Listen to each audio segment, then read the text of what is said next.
آپ ان سے پوچھئے ذرا سوچو تو اگر تم پر اللہ کا عذاب رات کو یا دن کو آ جائے تو پھر مجرم لوگ آخر کس چیز کی جلدی مچا رہے ہیں؟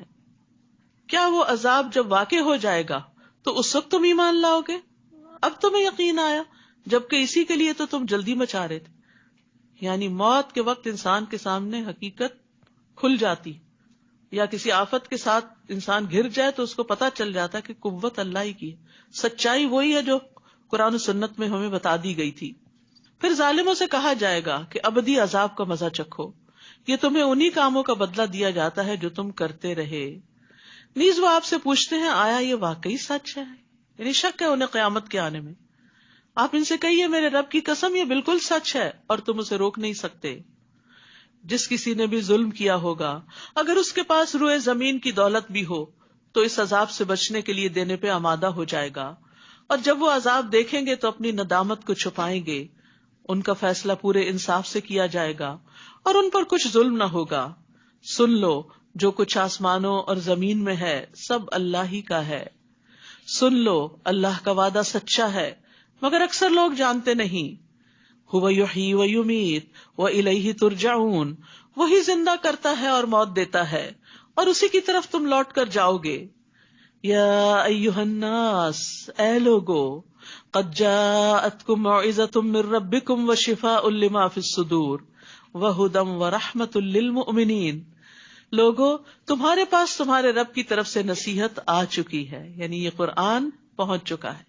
یہ دلوں کے امراض کی شفا ہے، دلوں کی بے چینیوں کا علاج ہے. اللہ کا وعدہ سچا ہے اور مومنوں کے لیے ہدایت اور رحمت ہے. قرآن سینے کی بیماریوں کی شفا، یعنی دلوں سے گھٹن اور تنگی اور وسوسے اور برے خیالات اور فاسد ارادے اور بری نیتیں جو شیطان انسان کے دل میں ڈالتا ہے ان سب کو نکال دیتا ہے اور انسان کو اندر سے صاف ستھرا کر دیتا ہے. اسی طرح قرآن مجید عام بیماریوں کے لیے بھی شفا ہے، خاص طور پر سورۃ الفاتحہ. ابن قیم کہتے ہیں دلوں اور جسموں کی بیماریوں میں سے کوئی بیماری ایسی نہیں جس کا علاج اور اس کے سبب کی طرف رہنمائی کا ذریعہ قرآن میں موجود نہ ہو. تو اس نعمت اور اس رحمت اور ہدایت کے آنے پر ہمارا طرز عمل کیا ہونا چاہیے؟ قل بفضل اللہ وبرحمتہ فبذلک فلیفرحوا هو خیر مما یجمعون. آپ لوگوں سے کہیے یہ کتاب اللہ کے فضل اور اس کی مہربانی سے نازل کی گئی ہے، لہٰذا انہیں اس پر خوش ہونا چاہیے. اس کو پا کر، اس کو پڑھ کے، اس کو سن کے، اس کو سمجھ کے، اس پہ عمل کر کے، اس کے ذریعے اپنا علاج کر کے. یہ ان تمام چیزوں سے بہتر ہے جو وہ جمع کر رہے ہیں. یعنی قرآن کو چھوڑ کر لوگ جن اور چیزوں میں مصروف ہیں اور ان کو پریفرنس دیتے ہیں، یہ قرآن اس سے زیادہ بہتر ہے.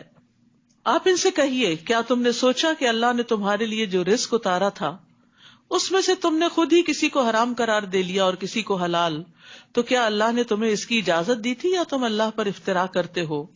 اور جو لوگ اللہ پر جھوٹ باندھتے ہیں ان کا قیامت کے دن کے متعلق کیا خیال ہے؟ اللہ تو سب لوگوں پر مہربان ہے لیکن اکثر لوگ شکر ادا نہیں کرتے. اے نبی تم جس حال میں بھی ہوتے ہو اور قرآن میں سے جو کچھ بھی سناتے ہو، اور اے لوگو جو کام بھی تم کر رہے ہوتے ہو، ہم ہر وقت تمہارے پاس ہوتے ہیں جب تم اس میں مشغول ہوتے ہو. زمین اور آسمان میں کوئی ذرہ برابر بھی ایسی چیز نہیں جو آپ کے رب سے چھپی رہ سکے. یعنی رب کے علم نے ہر چیز کو گھیرا ہوا ہے. اور ذرے سے بھی چھوٹی، یعنی قرآن کیا بتاتا ہے، ذرے سے بھی چھوٹی چیز ہے، ذرہ بھی ٹوٹ سکتا ہے اور بہت بڑی طاقت بن جاتا ہے، ایٹم بم بن جاتا ہے. تو ذرے سے بھی چھوٹی یا اس سے بڑی کوئی بھی چیز ایسی نہیں جو واضح کتاب یعنی لوح محفوظ میں درج نہ ہو. ہر چیز ریکارڈڈ ہے. سبحان اللہ. اس لیے کوئی علم گمنے والا نہیں، یعنی اللہ کا علم لکھا ہوا بھی ہے. الا ان اولیاء اللہ لا خوف علیہم ولا هم یحزنون. سن لو جو اللہ کے دوست ہیں انہیں نہ کچھ خوف ہوگا نہ وہ غمگین ہوں گے. تو مومن پہ دنیاوی غم تو ہوتے ہیں، جیسے نبی صلی اللہ علیہ وسلم بیٹے کی وفات پر غمزدہ ہوئے تھے، لیکن مومن کا غم مستقل طور پہ برقرار نہیں رہتا. وقتی طور پر اس کو غم آتا ہے، پھر قرآن اس کے لیے شفا بن جاتا ہے، اللہ کی ہدایت، اور وہ اس غم سے باہر نکل آتا ہے. یعنی دائمی غم لاحق نہیں ہوتا. اسی طرح ذلت کا غم، دشمن کے غلبے کا غم، دین کے اقتدار کے ختم ہونے کا غم، یہ غم ہوتے ہیں لیکن پھر اللہ تعالیٰ تسلی بھی دیتا ہے. نبی صلی اللہ علیہ وسلم نے فرمایا اللہ کے بندوں میں سے کچھ لوگ ایسے بھی ہوں گے جو نہ نبی ہوں گے نہ شہید، مگر قیامت کے دن اللہ کے ہاں ان کے بلند مراتب و منازل کی وجہ سے انبیاء اور شہداء ان پہ رشک کریں گے. یہ کتنے خوش قسمت لوگ ہیں. صحابہ نے عرض کیا اللہ کے رسول ہمیں بتائیں وہ کون لوگ ہوں گے، کیونکہ ان کو نیکیوں کی ہرس تھی. آپ نے فرمایا یہ وہ لوگ ہوں گے جو آپس میں اللہ کی کتاب یا اللہ سے محبت کی بنا پہ محبت کرتے تھے. ان کی آپس کی محبت اللہ کی کتاب کی وجہ سے تھی، یعنی ان کے درمیان کامن چیز قرآن تھا، حالانکہ ان کا آپس میں نہ کوئی رشتہ تھا، نہ مالی لین دین تھا، کوئی بزنس ڈیلنگز نہیں تھی. بس اللہ کی قسم ان کے چہرے پر نور ہوں گے. وہ لوگ پر نور ہوں گے.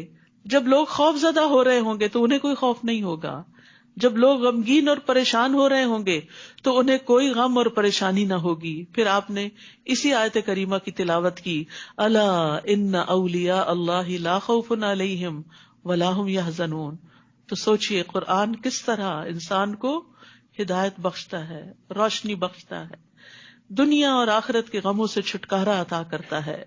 الذین آمنوا وکانوا یتقون، جو ایمان لائے اور اللہ کا تقوی اختیار کرتے ہیں. لہم البشری فی الحیاۃ الدنیا وفی الآخرہ، ان کے لیے دنیا میں بھی خوشخبری ہے اور آخرت میں بھی. اللہ کی باتوں میں کوئی تبدیلی نہیں ہوتی، یہ سچے وعدے ہیں. آزما کے تو دیکھیں، یہی بہت بڑی کامیابی ہے. ابو ذر کہتے ہیں میں نے نبی صلی اللہ علیہ وسلم سے عرض کیا، ایک آدمی خالص اللہ کے لیے کوئی کام کرتا ہے لیکن لوگ اس سے اس کے کام کی وجہ سے محبت کرنے لگتے ہیں. یعنی کوئی نیکی کا کام وہ کر رہا ہوتا ہے، لوگوں کے دلوں میں اس کی محبت آ جاتی ہے. آپ نے فرمایا یہ مومن کو جلد ملنے والی خوشخبری ہے. یعنی دنیا میں اس کو دکھا دیا جاتا ہے کہ تمہارے کام کی کیا قبولیت ہے. اے نبی، کافروں کی باتوں پر آپ غمزدہ نہ ہوں. عزت تو تمام تر اللہ ہی کے لیے ہے. دنیا میں اگر کوئی آپ پہ جھوٹے الزام لگائے، آپ کی غلطیاں پکڑ پکڑ کے اچھالے، تو ان باتوں پہ غم نہ کریں، کیونکہ عزت اللہ کے پاس ہے اور اللہ ہی کی ہے. وہ سب کچھ سننے والا اور جاننے والا ہے. سن لو، جو کچھ آسمانوں اور زمین میں ہے سب اللہ ہی کے لیے ہے. اب جو لوگ اللہ کو چھوڑ کر دوسرے شریکوں کو پکارتے ہیں وہ کس چیز کی اتباع کرتے ہیں؟ وہ تو محض ظن کے پیچھے لگے ہوئے ہیں. یعنی جن کا اللہ پہ بھروسہ نہیں، پھر وہ صرف خیالات کی دنیا میں ہیں، محض قیاس آرائیاں کر رہے ہیں. وہی تو ہے جس نے تمہارے لیے رات بنائی تاکہ تم اس میں آرام کرو، اور دن کو روشن بنا دیا کہ اس میں کام کاج کر سکو. اس میں بھی ان لوگوں کے لیے نشانیاں ہیں جو حق بات سنتے ہیں. لوگوں نے کہہ دیا کہ اللہ نے کسی کو بیٹا بنا لیا ہے. وہ ایسی باتوں سے پاک ہے، اس کا کوئی بیٹا نہیں. وہ بے نیاز ہے. جو کچھ آسمانوں اور زمین میں ہے سب اسی کا ہے. تمہارے پاس اس کی کوئی دلیل نہیں. کیا تم اللہ کی نسبت وہ بات کہتے ہو جو تم جانتے نہیں؟ آپ ان سے کہیے کہ جو لوگ اللہ پر جھوٹ باندھتے ہیں وہ فلاح نہیں پا سکتے. تو اللہ کے بارے میں غلط بات مت کہیے، اپنے پاس سے باتیں بنا کے مت اللہ پہ چشمہ کیجیے. ان کے لیے جو فائدے ہیں دنیا میں ہی ہیں. یعنی من گھڑت دین پیش کر کے دنیا سے تو کچھ فائدے حاصل کر سکتے ہیں، پھر انہیں ہماری ہی طرف لوٹ کر آنا ہے. پھر ہم انہیں سخت عذاب کا مزہ چکھائیں گے کیونکہ وہ کفر کیا کرتے تھے. انہیں نوح علیہ السلام کا قصہ سنائیے جب انہوں نے اپنی قوم سے کہا، اے میری قوم، اگر تمہیں میرا کھڑا ہونا اور اللہ کی آیات سے نصیحت کرنا ناگوار گزرتا ہے تو میں نے اللہ پہ بھروسہ کر لیا ہے. تم یوں کرو کہ اپنے شریکوں کو ساتھ ملا کر ایک فیصلے پہ متفق ہو جاؤ جس کا کوئی پہلو تم سے پوشیدہ نہ رہے. یعنی آپس میں خوب مشورے کر لو، پھر جو کچھ میرے ساتھ کرنا ہو کر گزرو، بالکل مجھے مہلت نہ دو. کیونکہ ان کو یہ کانفیڈینس تھا کہ وہ جو کہہ رہے ہیں کر رہے ہیں وہ بالکل صحیح ہے، دشمنوں کی چالیں ان کو نقصان نہیں دیں گی. پھر اگر تم میری نصیحت سے اعراض کرتے ہو، منہ موڑتے ہو، تو میں تم سے کوئی مزدوری تو نہیں مانگتا، اجرت تو نہیں مانگتا جو بند ہو جائے گی. تم میرا نقصان کر دو گے. میرا اجر تو اللہ کے ذمہ ہے اور مجھے یہی حکم ہوا ہے کہ میں فرما بردار بن کر رہوں. مگر انہوں نے نوح کو جھٹلا دیا. ہم نے اسے جو اس کے ساتھ کشتی میں سوار تھے بچا لیا اور انہیں ان کا جانشین بنا دیا، اور ان لوگوں کو غرق کر دیا جنہوں نے ہماری آیات کو جھٹلایا تھا. تو دیکھ لو کہ جو لوگ ڈرائے گئے تھے ان کا انجام کیا ہوا. پھر اس کے بعد ہم نے کئی رسولوں کو ان کی قوم کی طرف بھیجا جو واضح دلائل لے کر ان کے پاس آئے، مگر وہ لوگ ایسے نہ تھے کہ جس بات کو پہلے جھٹلا چکے تھے اس پر ایمان لے آتے. ایسے ہی ہم زیادتی کرنے والوں کے دلوں پہ مہر لگا دیتے ہیں. پھر اس کے بعد ہم نے اپنے معجزے دے کر موسیٰ اور ہارون کو فرعون اور اس کے درباریوں کی طرف بھیجا. وہ اکڑ گئے اور وہ تھے ہی مجرم لوگ. پھر جب ان کے پاس ہماری طرف سے حق آ گیا تو کہنے لگے یہ تو صریح جادو ہے. موسیٰ نے ان سے کہا جب تمہارے پاس حق آ گیا ہے تو تم اسے جادو کہنے لگے ہو؟ پہلے تو معجزے مانگتے تھے، اب معجزے آ گئے تو جادو بن گیا. کیا یہ جادو ہے؟ حالانکہ جادوگر کبھی کامیاب نہیں ہوتے. وَلَا يُفْلِحُ السَّاحِرُونَ. وہ کہنے لگے کیا تم ہمارے پاس اس لیے آئے ہو کہ ہمیں اس طریقے سے پھیر دو جس پر ہم نے اپنے باپ دادا کو پایا، اور ملک میں تم دونوں کی بڑائی قائم ہو جائے؟ ہم تو تمہاری بات ماننے والے نہیں. اور فرعون کہنے لگا کہ ماہر جادوگر میرے پاس حاضر کر دو. پھر جب سب جادوگر آ گئے تو انہیں موسیٰ نے کہا جو کچھ تم نے پھینکنا ہے پھینکو، پھینکو اپنی رسیاں، جادو کا کرتب دکھاؤ. جب وہ پھینک چکے تو موسیٰ نے کہا جو کچھ تم لائے ہو وہ جادو ہے، اللہ ابھی سے مٹا دے گا. اللہ فسادیوں کے کام کو سنوارا نہیں کرتا. یعنی اگر کسی پر بھی جادو کا شک و شبہ ہو تو یہ آیات پڑھنا بہت فائدہ دیتا ہے. ما جئتم بہ السحر ان اللہ سیبطلہ، اور ریپیٹڈلی ان اللہ سیبطلہ ان اللہ سیبطلہ ان اللہ لا یصلح عمل المفسدین وَيُحِقُّ اللَّهُ الْحَقَّ بِكَلِمَاتِهِ وَلَوْ كَرِهَ الْمُجْرِمُونَ. اور اللہ اپنے حکم سے سچ کو سچ ہی کر دکھائے گا اگرچہ یہ بات مجرموں کو ناگوار ہو. چنانچہ موسیٰ پر اس کی قوم کے چند نوجوانوں کے سوا کوئی بھی ایمان نہ لایا. نوجوان آگے بڑھ گئے کیونکہ ینگ بلڈ جو ہوتا ہے نا وہ ڈرتا کم ہے، رسک لے لیتا ہے، آگے بڑھتا ہے. بڑوں کے اندر طرح طرح کے خطرات، خدشات، خوف ہوتے ہیں کہ اگر ہم نے یہ کر لیا تو معلوم نہیں کیا ہو جائے گا. انہیں یہ خطرہ تھا کہ کہیں فرعون اور اس کے درباری انہیں کسی مصیبت میں نہ ڈال دیں. اور فرعون تو ملک میں بڑا غلبہ رکھتا تھا اور حد سے بڑھ جانے والوں میں سے تھا. یاد رکھیے کہ یہ جو رامسیس II تھا یہ 1303 BC میں پیدا ہوا تھا. فرعون ان کے بادشاہوں کا لقب تھا. تو جس کا مقابلہ موسیٰ علیہ السلام کے ساتھ تھا یہ بہت طاقتور بادشاہ تھا. اس نے بے شمار تعمیرات کی، شہر بسائے، نہریں نکلوائی اور بہت بڑے بڑے کام کیے تاکہ لوگ اسے بعد میں یاد رکھیں. اور اپنے آپ کو رب اعلیٰ کہتا تھا. اور اتنی اس کی ہیبت اور خوف تھا لوگوں پر، یعنی اس کی اپنی قوم پر بھی اور بنی اسرائیل پر بھی، کہ انہیں ڈر لگتا تھا کہ موسیٰ علیہ السلام کے پیچھے چلیں یا ان کی کوئی بات مانیں. تو اسی کی طرف یہاں اشارہ ہے.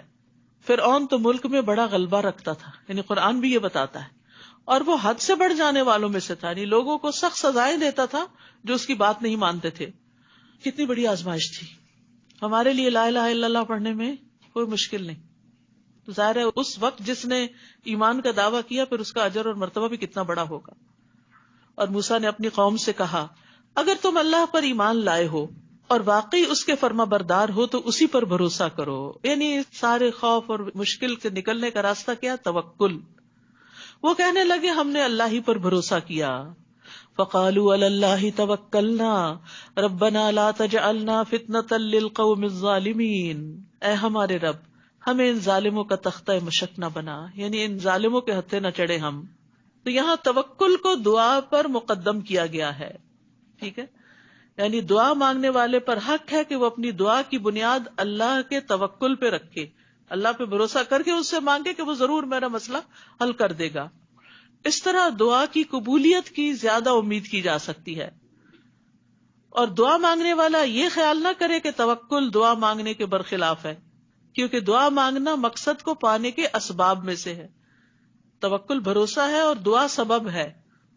وَنَجِّنَا بِرَحْمَتِكَ مِنَ الْقَوْمِ الْكَافِرِينَ. اور اپنی رحمت سے ہمیں کافر لوگوں سے بچا لے. ہم نے موسیٰ اور اس کے بھائی کی طرف وحی کی کہ اپنی قوم کے لیے مصر میں گھر منتخب کرو اور ان گھروں کو قبلہ بنا کر نماز قائم کرو اور اہل ایمان کو خوشخبری دے دو. یہاں بہت بڑی نصیحت اور سبق ہے ان لوگوں کے لیے جو آپریشن میں رہتے ہیں، جن کو اوپریس کیا جاتا ہے، جن کے ہاں مذہبی آزادی نہیں ہوتی، مسجدوں میں نہیں جا سکتے، اکٹھے بیٹھ نہیں سکتے، کہیں دین کی بات نہیں کر سکتے. یہاں آپ بہت خوش قسمت ہیں کہ آپ کو اپنے دین پر چلنے کی پوری آزادی اور سپورٹ حاصل ہے. تو یہ اللہ کا بہت بڑا انعام ہے کہ انسان کو اپنے دین کے اوپر پریکٹس کی سہولت نصیب ہو. لیکن ہر جگہ ایسا نہیں ہوتا، یہ آزادی ہر جگہ نہیں ہوتی. کچھ جگہ پر اللہ کو ماننے والے بڑے پسے ہوئے بھی ہوتے ہیں. تو ان کو پھر بہت بڑے بڑے اجتماعات اور بڑی بڑی جگہوں پہ اکٹھا ہونے کے بجائے کیا کرنا چاہیے کہ جہاں موجود ہیں وہیں پر ہی اللہ کا نام لیں. یعنی حالات تو ایک جیسے نہیں رہتے، کبھی آپ بڑا کام کر لیتے ہیں اور کبھی آپ نہیں کر سکتے، تو جہاں جیسے بھی حالات ہو اس کے مطابق اسٹریٹجی بنائیں. اور یہاں پر کیا کہا گیا کہ گھروں کو قبلہ بنا کر نماز قائم کریں، گھر کے اندر ہی مصلی بنا لو اور اہل ایمان کو خوشخبری دے دو. نہیں، عبادت تو نہیں چھوڑنی، عبادت تو نہیں چھوڑنی، جیسے ممکن ہو جس طرح کا حال ہو ویسے ہی طریقہ اختیار کر لو. اور موسیٰ علیہ السلام نے اللہ سے دعا کی، اے رب تو نے اس دنیا کی زندگی میں فرعون اور اس کے درباریوں کو ٹھاٹ باٹ اور اموال دے رکھے ہیں کہ وہ لوگوں کو تیری راہ سے گمراہ کرتے رہیں. یعنی وہ دنیاوی اسباب کے زیادہ ہونے کی وجہ سے لوگوں کو پریس کرتے ہیں. اے رب ان کے اموال کو غارت کر دے، ان کے دلوں کو ایسا سخت بنا دے کہ جب تک دردناک عذاب نہ دیکھ لیں ایمان نہ لائیں. قال قد اجیبت دعوتکما فاستقیما. اللہ تعالیٰ نے فرمایا تم دونوں کی دعا قبول ہو چکی، اب ایسا ہی ہوگا، تم دونوں ثابت قدم رہو اور ان لوگوں کی پیروی نہ کرو جو علم نہیں رکھتے. پیغمبروں کو بھی ثابت قدمی کی نصیحت کی جا رہی، اور یہ ہر اہل ایمان کے لیے بڑا ضروری ہوتا ہے کہ وہ جیسے بھی حالات ہوں اپنے ایمان کو پکڑ کے رکھے، آسانی ہو یا مشکل ایمان کی رسی نہ چھوڑے، ورنہ تباہی تباہی ہے. وجاوزنا ببنی اسرائیل البحر، اور ہم نے بنی اسرائیل کو جب سمندر سے پار گزار دیا، اب اللہ کا وعدہ آ گیا اور بنی اسرائیل کو نجات مل گئی، تو فرعون اور اس کے لشکروں نے از راہ ظلم اور سرکشی ان کا پیچھا کیا، حتیٰ کہ جب فرعون ڈوبنے لگا تو بولا میں اس بات پر ایمان لاتا ہوں کہ الہ صرف وہی ہے جس پر بنی اسرائیل ایمان لائے ہیں. عذاب دیکھ کے وہ بھی ایمان لے آیا اور میں اس کا فرما بردار ہوتا ہوں. لیکن یاد رکھیے کہ ایسے وقت میں ایمان فائدہ نہیں دیتا. انسان نیک اعمال کے لیے دیر نہ لگائے، ٹال مٹول نہ کرتا رہے، اچھا پھر کر لوں گا، بعد میں کر لوں گا، اس سال یہ مصروفیت ہے، اگلے میں یہ نہیں. اللہ کی طرف آنا چاہتا ہے تو بس ڈیسائیڈ کر لے، آ جائے. ابو ہریرہ کہتے ہیں کہ رسول اللہ صلی اللہ علیہ وسلم نے فرمایا 3 چیزوں کے ظاہر ہو جانے کے بعد کسی ایسے شخص کو اس کا ایمان لانا فائدہ نہ دے گا جو اس سے پہلے ایمان نہ لایا تھا یا اس نے اپنے ایمان کی حالت میں کوئی نیکی نہ کمائی تھی.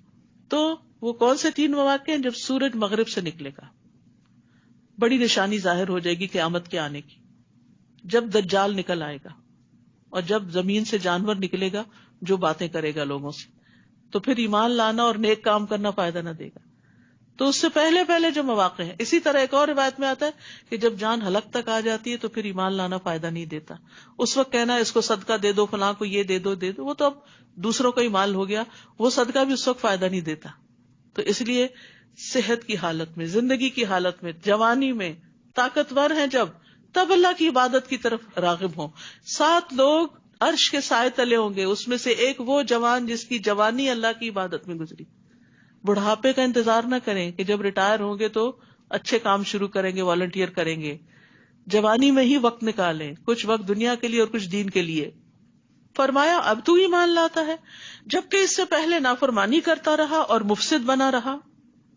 آج تو ہم تیری لاش کو بچا لیں گے تاکہ تو بعد میں آنے والوں کے لیے نشان عبرت بنے، اگرچہ اکثر لوگ ہماری آیتوں سے غفلت برتتے ہیں. تو اس فرعون کی لاش جو ہے وہ اب مصر کے عجائب گھر میں ہے، لوگ جا کر اس کو دیکھتے ہیں، اور وہ فرانس بھی لائی گئی اور اس کو کئی توپوں کی سلامی دی گئی. تو یہ ایک نشانی ہے. اللہ نے قرآن میں کہا کہ ہم تیری لاش کو بچا لیں گے، اور آج وہ دنیا میں موجود ہے، قرآن کی سچائی کی دلیل ہے. لیکن بہت سے لوگ آیات سے غافل ہیں. ہم نے بنی اسرائیل کو رہنے کے لیے یقیناً عمدہ جگہ دی اور کھانے کو پاکیزہ چیزیں دیں. پھر انہوں نے باہم اس وقت اختلاف کیا جبکہ ان کے پاس علم آ چکا تھا. یقیناً آپ کا رب ان میں قیامت کے دن ان باتوں کا فیصلہ کر دے گا جن میں وہ اختلاف کیا کرتے تھے. پھر اگر آپ کو اس کتاب کے بارے میں کچھ شک ہو جو ہم نے آپ کی طرف نازل کی ہے تو ان لوگوں سے پوچھ لیجئے جو آپ سے پہلے کتاب یعنی تورات پڑھتے ہیں. یقیناً آپ کے پاس آپ کے رب کی طرف سے حق آ چکا ہے، لہٰذا آپ شک کرنے والوں میں سے نہ ہو. اصل میں آپ کو شک نہیں تھا، آپ کو کہہ کے سنایا دوسروں کو جا رہا ہے جو شک کرنے والے ہیں. اور نہ ہی ان لوگوں میں سے ہوں جنہوں نے اللہ کی آیات کو جھٹلا دیا، ورنہ نقصان اٹھاؤ گے. جن لوگوں پر آپ کے رب کا حکم یعنی عذاب ثابت ہو چکا وہ ایمان نہیں لائیں گے. تقدیر کے مسئلے کو واضح کیا جا رہا ہے. یاد رکھیے تقدیر کا مسئلہ جب بھی سامنے آئے، اور جب بھی یہ دل میں شک ہے کہ اچھا اگر اللہ نے مہر لگا دی ہے تو پھر تو نعوذ باللہ ان پہ ظلم ہے اور ان بندوں کا قصور نہیں ہے، تو ایک سوال اپنے سے بھی اور سوال کرنے والے سے بھی پوچھا کیجیے، کیا اللہ ظالم ہے یا عادل ہے؟ اللہ ظالم ہے یا مہربان ہے؟ کیا ہے؟ مہربان ہے، اس نے اپنے اوپر رحمت لکھ رکھی ہے۔ کیا اللہ حکیم اور علیم ہے یا لا علم ہے اور اس کے فیصلے بے ڈنگے ہیں؟ کیا جو عادل ہو، جو رحمان اور رحیم ہو، جو علیم اور حکیم ہو، وہ کسی پہ ظلم کر سکتا ہے کہ اس کو ہدایت ہی نہ لانے دے؟ یہ موقع کب آتا ہے کہ عذاب ثابت ہو جاتا ہے؟ جب سارے مواقع دے دیے جاتے ہیں کسی کو اور اس کے بعد بھی وہ نہیں مانتا۔ اب لوگ کہتے ہیں اللہ کو پہلے سے ہی اگر پتا تھا، جس کا مطلب یہ کہ نعوذ باللہ اللہ نے ان پہ جبر کیا؟ نہیں، اللہ کا علم چونکہ کامل ہے، اس کو ماضی، حال، مستقبل سب کا پتا ہے، اسی بنا پر وہ علیم و حکیم ہے۔ اگر اس کو پتا ہی نہ ہو کہ آئندہ کیا آنے والا تو وہ دنیا کا نظام کیسے چلا سکتا ہے؟ تو اس کا یہ علم ہونا کہ کون جنت میں جائے گا کون جہنم میں جائے گا، یہ ثابت نہیں کرتا کہ اس نے کچھ لوگوں پہ ظلم کر کے ان کو جہنم میں ہی پھینکنا ہے۔ اس نے سب کو آزادی دی، اختیار دیا، ہدایت کا راستہ بتایا، اب پھر لوگوں پہ چھوڑا اور ان کو عمل کی راہ دی ہے۔ کہ ابھی بات نہیں پڑھی تھی ہم نے، ان کا رب ان کے ایمان کی وجہ سے ان کو ہدایت دے گا۔ جو ایمان ہی نہ لائے، جو دلائل دیکھتے ہوئے بھی اپنی خواہشات کی بنا پر انکار کر دے، تو پھر اللہ تعالیٰ زبردستی بھی نہیں کرتا۔ تو جو لوگ تکبر کرتے ہیں، حق کو دیکھتے ہوئے قبول نہیں کرتے، اب دیکھیے نا، جب شامت آئی تو فرعون نے حق قبول کر لیا، تو پہلے کہاں تھے؟ جب اتنی نشانیاں، ید بیضا، عصا، سب کچھ دکھایا جا رہا تھا تو تم نہیں مانے تھے۔ تو اب اگر کہا جائے کہ فرعون پہ ظلم ہوا، اللہ کو پہلے سے پتا تھا فرعون نے جہنم میں جانا اس لیے گیا، نہیں، اللہ کو پتا تھا کہ یہ بندہ اپنے تکبر کی وجہ سے مان کے نہیں دے گا۔ تو اینڈ آف دا ڈے بات ہم ہی پہ آتی ہے کہ ہماری چوائس کیا ہے۔ فرمایا خواہ ان کے پاس کوئی بھی معجزہ آ جائے وہ نہیں مانیں گے حتیٰ کہ وہ دردناک عذاب نہ دیکھ لیں۔ پھر کیا یونس علیہ السلام کی قوم کے سوا کوئی ایسی مثال ہے کہ کوئی قوم عذاب دیکھ کر ایمان لائے تو اس کا ایمان اسے فائدہ دے؟ فرعون عذاب کو دیکھ کر ایمان لایا، فائدہ نہ ہوا، لیکن قوم یونس کو ہو گیا، سچے دل سے گڑ گڑائے، کیونکہ ان کے پیغمبر ان کو چھوڑ کے چلے گئے تھے، ابھی ان کے عذاب کا وقت نہیں آیا تھا، اس سے پہلے انہوں نے فائدہ اٹھا لیا۔ جب وہ ایمان لے آئے تو ہم نے دنیا کی زندگی میں ان سے رسوائی کا عذاب دور کر دیا اور ایک مدت تک انہیں سامان زیست سے فائدہ اٹھانے کا موقع دیا۔ اور اگر آپ کا رب چاہتا تو جتنے لوگ زمین میں موجود ہیں سب کے سب ایمان لے آتے، وہ زبردستی بھی مسلمان بنا سکتا ہے، پھر کیا آپ لوگوں کو مجبور کریں گے کہ وہ ایمان لائیں؟ آپ دیکھ رہے ہیں سورۃ یونس کا مزاج پوری عقائد پر بات ہوتی، اللہ پر ایمان، کتابوں پر ایمان، رسولوں پر ایمان، تقدیر پر ایمان، آخرت پر ایمان، تو یہ ایمان بڑھانے والی صورت ہے۔ پھر فرمایا کسی کے لیے یہ ممکن نہیں کہ وہ اللہ کے اذن کے بغیر ایمان لائے، اور اللہ تو ان لوگوں پر گندگی ڈالتا ہے جو عقل سے کام نہیں لیتے، یعنی عقل استعمال نہیں کرتے، ہدایت پاتے نہیں، تو پھر اللہ تعالیٰ بھی توفیق چھین لیتا ہے۔ آپ ان سے کہیے ذرا دیکھو تو آسمان اور زمین میں کچھ نشانیاں ہیں، مگر جو لوگ ایمان لانا ہی نہ چاہیں یہ نشانیاں اور تنبیہات ان کے کس کام آ سکتی ہیں؟ یعنی جو ہدایت چاہتا ہے اس کے لیے بڑے بڑے دلائل موجود ہیں۔ کیا یہ لوگ اس بات کا انتظار کر رہے ہیں کہ ان پر ویسے ہی برے دن آئے جیسے ان سے پہلے گزرے ہوئے لوگوں پر آ چکے، پچھلی قوموں کی طرح عذاب آئے؟ آپ ان سے کہیے اچھا تم بھی انتظار کرو اور میں بھی تمہارے ساتھ انتظار کرتا ہوں، پھر ہم رسولوں اور ایمان لانے والوں کو بچا لیتے ہیں۔ پچھلی ساری قوموں کا انجام یہی ہوا، یہی ہمارا طریقہ ہے کہ مومنوں کو بچا لینا ہمارے ذمہ ہوتا ہے، یہ اللہ کی خاص مدد ہوتی ہے۔ قل یا ایھا الناس، کہہ دیجئے اے لوگو، اگر میرے دین کے بارے میں تمہیں کوئی شک ہے تو میں ان کی عبادت نہ کروں گا جن کی تم اللہ کو چھوڑ کر عبادت کر رہے ہو، میں تو اسی اللہ کی عبادت کرتا ہوں جو تمہیں موت دیتا ہے، کہ تم موت کے وقت اپنے آپ کو بچا نہیں سکتے، عاجز ہو، اور مجھے یہی حکم ہوا ہے کہ میں ایمان لانے والوں میں سے ہو جاؤں۔ کس طرح عاجز کیا گیا؟ کوئی ڈاکٹر، کوئی دنیا کا بڑے سے بڑا انسان کسی کو موت کے منہ سے نہیں نکال سکتا، موت انسان کو عاجز کر کے رکھ دیتی، موت بتاتی ہے کہ کوئی اور ہے جس کا حکم چلتا ہے۔ نیز یہ کہ آپ یکسو ہو کر اسی دین اسلام کی طرف اپنا رخ قائم رکھیے اور شرک کرنے والوں میں سے نہ ہوئیے، اور اللہ کے سوا کسی کو مت پکاریں جو نہ آپ کو کچھ فائدہ پہنچا سکتا ہے اور نہ نقصان، اگر آپ ایسا کریں گے تو تب یقیناً ظالموں میں سے ہو جائیں گے۔ وَإِن يَمْسَسْكَ اللَّهُ بِضُرٍّ فَلَا كَاشِفَ لَهُ إِلَّا هُوَ، اور اگر اللہ آپ کو کوئی تکلیف پہنچانا چاہے تو اس کے سوا کوئی دور کرنے والا نہیں۔ اور اگر اللہ آپ سے کوئی بھلائی کرنا چاہے تو اسے کوئی ٹالنے والا نہیں. یہ عقیدہ انسان کا مضبوط ہو جائے نا کہ نفع نقصان اللہ کے ہاتھ میں، تو غم ہی دور ہو جائیں، ساری فکریں ہی ختم ہو جائیں. وہ اپنے بندوں میں سے جسے چاہے اس فضل سے نوازتا ہے. اللہ ہم پہ اپنا فضل کر دے، اور وہ بخشنے والا اور رحم کرنے والا ہے. اللہ ہمیں بخش دے اور ہم پہ رحم فرما. آپ کہہ دیجئے لوگوں تمہارے پاس تمہارے رب کی طرف سے حق آ چکا ہے. حق آ چکا ہے.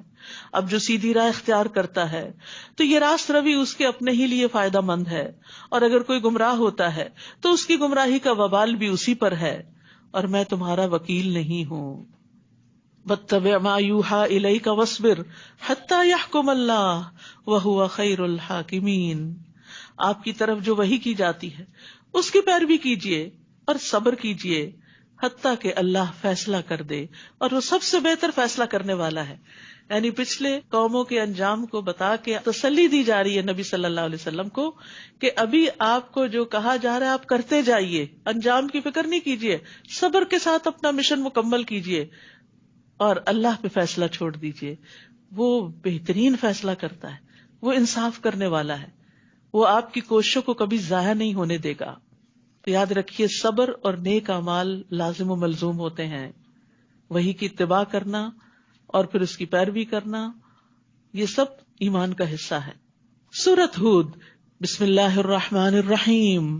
الف لام را کتاب احکمت آیاتہ ثم فصلت من لدن حکیم خبیر. الف لام را، یہ ایسی کتاب ہے جس کی آیات کو محکم بنایا گیا ہے اور یہ حکیم و خبیر ہستی کی طرف سے تفصیلاً بیان کی گئی.